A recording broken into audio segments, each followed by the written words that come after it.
চুমুকে। সুপ্রিয় দর্শক, আজকে আমাদের মাঝে উপস্থিত রয়েছেন খুব গুণী একজন সঙ্গীত শিল্পী আসগর আলিম। শুভ সকাল, কেমন আছেন? ভালো আছি আমি। আচ্ছা, আপনাকে পেয়ে আমাদের বেশ ভালো লাগছে, কারণ সম্প্রতি আপনি আমেরিকাতে অনুষ্ঠিত ফোক ফেস্টিভ্যালে অংশগ্রহণ করেছিলেন এবং সেখানকার অভিজ্ঞতা সম্পর্কে জানতে চাই। পুরো জার্নিটা আপনার কেমন ছিল? আসলে জার্নি তো খুব কষ্টের, অনেক লং টাইম। আমেরিকা যেতে হলে 22 ঘন্টা এরকম, সব মিলিয়ে প্রায় 30 ঘন্টার একটা জার্নি, রেডি হওয়া একদম। একদম। তো আমি মূলত ফ্লোরিডা যে কমিউনিটি কাউন্সিল আছে, ওদের একটা সংগঠন টেম্পাতে। আচ্ছা। তো ওইখানে আমাদের বাংলাদেশেরই একজন খুবই গুণী একজন কবি ছিলেন, আনিসুল হক চৌধুরী। তো ওনার স্মরণে, ওনার জন্মদিন ছিল জুন মাসে। তো আমি ওনার সেই জন্মদিনের আমন্ত্রণ পেয়েছিলাম ওনার মানে রচিত গানগুলি গাওয়ার জন্য এককভাবে। বাহ, চমৎকার। তো আমি ওইখানে ওনার প্রায় 17টা গান করেছিলাম। 17টা? বাহ, খুবই চমৎকার। ওই প্রোগ্রামটাই ছিল আমাকে নিয়ে এবং ওনার রচিত যে সমস্ত গান। এরপরে আমি অবশ্য ইউএসএতে ইন্টারন্যাশনাল ফোক ফেস্টিভ্যাল হলো, তো আমাকে আমন্ত্রণ জানিয়েছিল যে আপনি আমাদের এই ফোক ফেস্টিভ্যালে অংশগ্রহণ করবেন, গান করবেন। এবং 17টা দেশের ফোক শিল্পীরা এসেছিল। তো ওদের গানও আমি শুনলাম। ওদের যে ফোক গান বিভিন্ন দেশের, আজারবাইজান, তাজিকিস্তান, উজবেকিস্তান, ইংল্যান্ড, আমেরিকাও ছিল, পার্টিসিপেট করেছে। তো আসলে আমাদের যে ফোক গান, আমি মনে করি যে আমাদের ফোক গানের মতো পৃথিবীর কোনো দেশেই এত সমৃদ্ধশালী ফোক গান নেই। এবং সুরের যে বৈচিত্র্য আমাদের, এক একটা অঞ্চলের গান কিন্তু এক এক ধরনের। সিলেটের এক ধরনের অ্যাকসেন্ট আলাদা, সব জায়গায় আলাদা, সব জায়গায় কিন্তু আলাদা আলাদা। এবং আমাদের গানের মধ্যে যে একটা মাধুর্যতা, যে সুরের যে একটা দরদ, একটা আলাদা ধরনের মায়াই কাজ করে আমাদের গানগুলোতে, না? আমরা যখন বলি বা শুনি এর অন্যরকম ভালো লাগে কাজ করে। কথা বুঝে না বিদেশিরা, কিন্তু সুরটা বুঝতে পারে যে এই সুরটা কি ধরনের এবং কোন ইসে গাচ্ছে সুরটা। এটা বেদনাদায়ক নাকি ভাটিয়ালি নাকি চটুল গান, এই ধরনের আমি গান করেছিলাম। এবং ফ্লোরিডায় আনিসুল হক চৌধুরী সাহেবের অনেক 17টা আমি গান করেছি। তো আমি দেশের গানও করেছি। ওনার শুরুটা করেছিলেন কোন গান দিয়ে এবং শেষটা করেছেন কোন গান দিয়ে? শুরু করেছিলাম একটি দেশের গান দিয়ে, ওনার লেখা এবং সুর। আচ্ছা, সেই গানটির দুটি লাইন আমরা শুনতে চাই, তারপর আবার বাকি আলোচনা। সাগর পারের দেশ বাংলাদেশ, হাজার নদীর দেশ বাংলাদেশ, জন্মভূমি আমার বাংলাদেশ। হোক চির শান্তি ও সুখময়, হোক চির শান্তি ও সুখময়, সাগর পারের দেশ বাংলাদেশ, হাজার নদীর দেশ বাংলাদেশ, জন্মভূমি আমার বাংলাদেশ। হোক চির শান্তি ও সুখময়, হোক চির শান্তি ও সুখময়। বাহ, চমৎকার। বাইরের দেশে গিয়ে নিজের দেশকে রিপ্রেজেন্ট করছেন আপনি সুন্দরভাবে, বাংলাদেশের গানগুলো, বাংলাদেশের ঐতিহ্যগুলো আপনি রিপ্রেজেন্ট করছেন। নিজের জায়গা থেকে কতটুকু ভালো লাগা কাজ করে এটা তো আসলে ভাষায় প্রকাশ করা যায় না, তবু একটু জানতে চাই কেমন অনুভূতি কাজ করেছে সেই সময়? অবশ্যই ভালো লাগে এবং নিজের কাছে এটা একটা গর্ব মনে হয় যে আমাদের যে লোকজ গান, আমাদের বাংলাদেশের গান, এই গান আমি বিদেশে যে গাইছি, মানুষ শুনছে, আমাদেরই প্রবাসী যারা ওই দেশে আমেরিকাতে এবং অন্য দেশেরও থাকে অডিয়েন্স, এবং তাদেরও কিন্তু অনুভূতিটা আমি দেখলাম যে তারাও কিন্তু আমাদের এই বাংলাদেশে যে লোকসঙ্গীত, তারা কিন্তু আমাদের এই লোকসঙ্গীতকে অত্যন্ত ভালোবাসে। বিভিন্ন অনুষ্ঠানে তো আমরা আপনাকে গান গাইতে দেখেছি, সো সেই জায়গা থেকে আপনার বাবা একজন অনেক ভালো গুণী একজন মানুষ এবং সঙ্গীত শিল্পী, তার গান কি বেশি গাওয়া হয় নাকি আপনার গান আপনি বেশি গান? আসলে আমি তো আমার নিজের গান গাইতে চাই, কিন্তু পারি না আমি। দর্শকদের রিকোয়েস্ট থাকে যখন আমি স্টেজে উঠি আমি গাই, আমার দুই একটা গান যে গাই না তা না, কিন্তু যখনই আমি গান করি তারপরে আমার বাবার গানের রিকোয়েস্ট মানে আসতে শুরু করে যে ওই অমুক গানটা গান, তমুক গানটা গান। তখন কিন্তু আমার গানটা মানে আর সেইভাবে গাওয়া হয় না। আচ্ছা, তাহলে আমরা এই মুহূর্তে আপনারই একটা গান আমরা শুনতে চাই, তারপর আপনার বাবার গানের রিকোয়েস্টও আমরা করব অবশ্যই।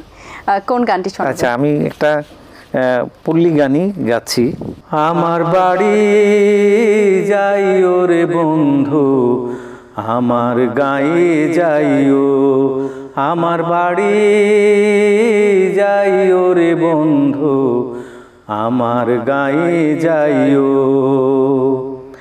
ধান কাউনের সোনার ছবি, ধান কাউনের সোনার ছবি দেখা প্রাণ জুড়াইও, আমার বাড়ি যাইও রে বন্ধু, আমার গায়ে যাইও। গানের কথাগুলো খুব সুন্দর, একেবারে পল্লীর কথা। পল্লীর কথা। আপনার বাবার তো অনেক গান পপুলার, মানে প্রত্যেকটা গানই মনে হয় এখনো মানুষ শুনে এবং এখনো জনপ্রিয়। গানগুলোর কি আসলে কথা ভালো হওয়ার কারণে গানগুলো জনপ্রিয় হয়েছে নাকি সুরের কারণে জনপ্রিয় হয়েছে? আপনার কাছে কি মনে হয়? আসলে গানের সুর কিন্তু সুরটা কিন্তু মানুষের আগে মানে হৃদয়ে স্পর্শ করে, তারপরে কথাটা। কারণ মানুষ দূর থেকে কিন্তু সুরটা আগে শোনে, কথাটা এত বুঝতে পারে না গান শুনলে।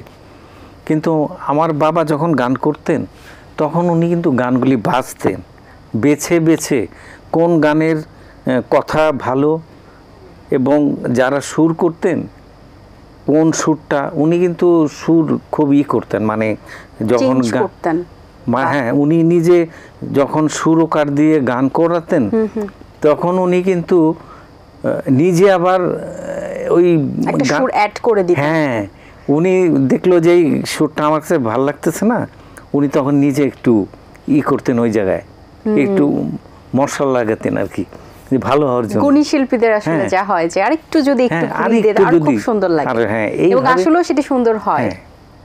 এই জন্য চমৎকার। নতুন প্রজন্ম তো এখন গান নিয়ে বেশ জনপ্রিয়, বা আমরা যদি বলি ভাইরাল হওয়ার টেন্ডেন্সিটা এখন বেশি কাজ করছে, এবং আমরা জানি যে মনে করি এখন যে ভাইরাল হওয়া মানেই গানটা জনপ্রিয় হয়ে যাচ্ছে। আসলে ভাইরাল এবং জনপ্রিয় এই দুটি শব্দের মধ্যে কি কোনো পার্থক্য আছে কিনা? যদি থেকে থাকে তাহলে কি পার্থক্য আছে, নাকি কোনো মিল আছে? আপনার কাছে কি মনে হয়? গান করে তারা ছেড়ে দিচ্ছে, কিন্তু ইউটিউব মানে ফেসবুকে ছেড়ে দিচ্ছে, প্ল্যাটফর্মে তারা ছাড়ছে, ভাইরাল হচ্ছে, ভাইরাল হয়ে সেটা কিন্তু জনপ্রিয় হচ্ছে। কিন্তু আর নতুন প্রজন্ম কিন্তু আমাদের এই যে লোকজ গানগুলি, অনেক ক্ষেত্রে আমি দেখেছি অনেক শিল্পী যারা অরিজিনাল যে সুর এবং যে কথা গানের, তারা কিন্তু অনেক জায়গায় ভুল কথা ভুল সুর গেয়ে এই গানটি প্রচার করছে, এবং এই ভুল যে গাচ্ছে এটা কিন্তু তারপরে যে প্রজন্ম তারা ভাবছে যে এইটাই বোধহয় অরিজিনাল, কিন্তু তার আগে কিন্তু অরিজিনাল মূল শিল্পী থাকে, একজন মূল শিল্পী। এবং নতুনত্ব গান কিন্তু দেখবেন যে কম আসে।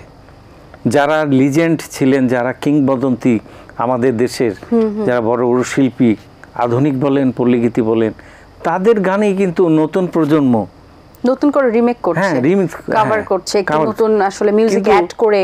সেটি নিজস্ব কিন্তু কোনো গান যে হিট করবে, এটাকে পপুলার করবে, খুব কম একেবারে। এখনকার যে ট্রেন্ডি বা যেটাই বলি না কেন আমরা, সেখানে কিন্তু গানটা খুবই অল্প সময় তৈরি হচ্ছে, একদিনেও এমন আছে যে গান তৈরি হয়ে যায়। সেই জায়গা থেকে কি আসলে গানের যে এই যে মর্মটা বা গানের যে গুরুত্বটা, এটা কি কমেছে কিনা? এটা একটা কারণ হতে পারে। অবশ্যই অবশ্যই, এটা একেবারে। আমি অনেক জায়গায় অনেক ভয়েস দিয়েছি গানের, জি, কিন্তু আমার সাথে কোনো যোগাযোগ নেই। গীতিকারের কো-আর্টিস্টের সাথে আপনার দেখা হচ্ছে যে দেখা নেই, গীতিকার সুরকারের সাথেও আমার দেখা নেই। উনি আমার এই কি বলে ইসের মধ্যে দিয়ে দিল, কি বলে এটারে, মোবাইলে আমি ওটা শুনে আমি ভোকাল দিয়ে দিলাম, তার সাথে কিন্তু যোগাযোগ নাই। বা একজন সুরকার বা যিনি গান করাচ্ছেন আমাকে দিয়ে, তার কিন্তু ওইখানে দাঁড়িয়ে থাকার কথা, মানে বারবার ওই জিনিসটা আসলে দেখা উচিত, আমি কিভাবে ওটা এক্সপ্রেশন করব, এই কথাটা কিভাবে উচ্চারণ করব, কিন্তু নেই এটা। কিন্তু আগে কিন্তু একটা গান লিখতে যেরকম সময় লাগতো, সুর করতে আরও বেশি সময় লাগতো, এবং ওইটা 1 মাস 2 মাস রিহার্সেল হতো। রিহার্সেল হয়ে তারপরে ওটা, আগে তো কোনো ট্র্যাক ছিল না, ভোকাল দেওয়া যেত না, ডাইরেক্ট একদম। হ্যাঁ, ভুল হলে আবার প্রথম থেকে, তাই না? মানে এক গানই আমি দেখেছি, আমার বাবার একটা গান এফডিসিতে রেকর্ডিং চলছিল, দস্যুরানী ছায়াছবির, থাকবো না রে বেশে চল রে মন আপন দেশে। ওই গান শুরু করেছে সন্ধ্যাবেলায় এফডিসিতে, সেটা শেষ ভোর 4টার সময়। অনেকবার টেক দিতে হয়েছে না? এর মধ্যে মনে করেন 50 বার। এবং আমার কাছে মনে হয় যে আসলে গানের ওই সময়টা তাই মনে হয় সবচেয়ে বেশি একটা অন্যরকম একটা এনভায়রনমেন্ট ছিল, পরিবেশ ছিল। সেই পরিবেশটা মনে হয় আমাদের আবার যদি ফেরত আসে বা আমরা দেখতে পারি আমাদের এই জীবনে, তাহলে আমরা মনে হয় ধন্য হয়ে যেতাম। দেখতে পারবো কিনা সেটা সন্দেহ আছে। জি, কিন্তু আসলে এই বিষয়ে একটু গুরুত্ব দেওয়া উচিত সংস্কারের যে গানের সেক্টরে।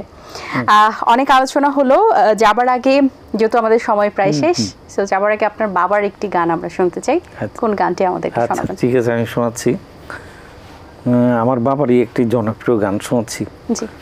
আর কতকাল ভাসবো আমি দুঃখে সারি গাইয়া, জনম গেল ঘাটে ঘাটে, জনম গেল ঘাটে ঘাটে, ভাঙা তরি বাইয়া রে আমার, ভাঙা তরি বাইয়া।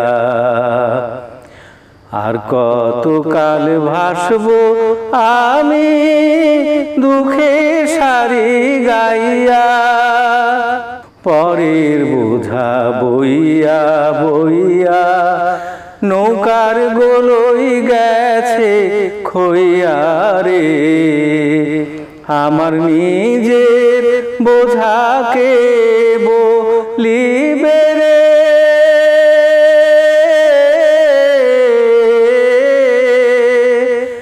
আমার নিজের বোঝাকে বলিবে, রাখবো কোথায় যাইয়া রে আমি, রাখবো কোথায় যাইয়া। আর কতকাল ভাসবো আমি দুঃখে সারি গাইয়া। বাহ, অসাধারণ অসাধারণ কিছু কথা, একটি সুর। অসংখ্য ধন্যবাদ আপনাকে। আপনাকেও ধন্যবাদ, অনেক শুভকামনা। এটিএন বাংলাকে অসংখ্য ধন্যবাদ আজকে আমাকে এখানে আমন্ত্রণ জানানোর জন্য। জি, ভালো থাকবেন সবসময়। অবশ্যই। দর্শক, আশা করছি আজকের এই আয়োজন আপনাদের ভালো লেগেছে। আজ এই পর্যন্ত। আপনাদের সঙ্গে দেখা হবে আগামী পর্বে নতুন কারো সঙ্গে। সেই পর্যন্ত ভালো থাকুন, সুস্থ থাকুন। আল্লাহ হাফেজ। দিন আসে দিন যায়, সময়টা চলে যায়, তবু আছি এই বেশ ভালো। জীবনটা রঙময়, যেভাবেই হওয়া চাই, নয় কবু সাদা কালো। এই আশাতে স্বপ্ন ভাসে, সুখ হাসে চোখে মুখে, চায়ের চুমুকে।